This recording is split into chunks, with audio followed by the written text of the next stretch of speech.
அனைவருக்கும் ஆண்மனேய அன்பு வணக்கம்.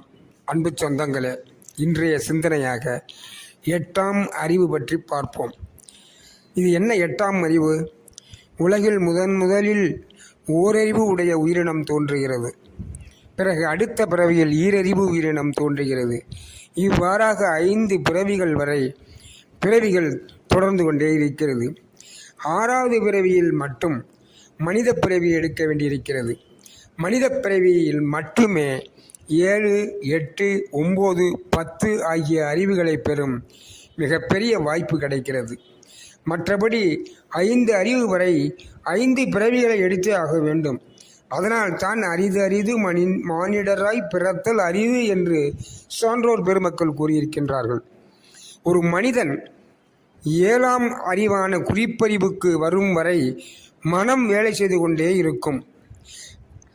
8ஆம் அறிவை பெறும்போது மனமற்ற நிலைக்கு வரும். இதுவே ஆன்ம ஞானம் என்று கூறுவார்கள்.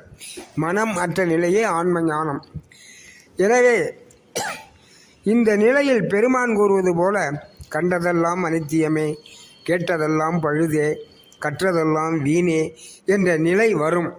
அந்த உணர்வு வரும் பொழுது ஒருவன் 8ஆம் அறிவுக்கு வந்துவிட்டான் என்று பொருள்.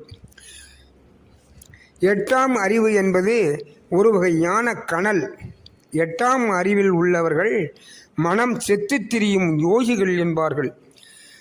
8ஆம் அறிவில் மனம் இல்லாததால் மனத்தின் வேலையை ஆன்மா எடுத்துக்கொள்ளும். இப்போது பழைய கர்மாக்கள் கழிந்துவிடும். இப்போது ஒளி உலக வாசிகளுடைய தொடர்பு கிடைக்கும். 8ஆம் அறிவில் ஆன்ம ஞானம் பெற்று கடவுள் ஐக்கிய நிலைக்கு வந்து விடுவார்கள். வல்லற்பெருமான் 12 அறிவுகளை பெற்று மிக உயர்ந்த நிலையில் இருக்கின்றார்கள்.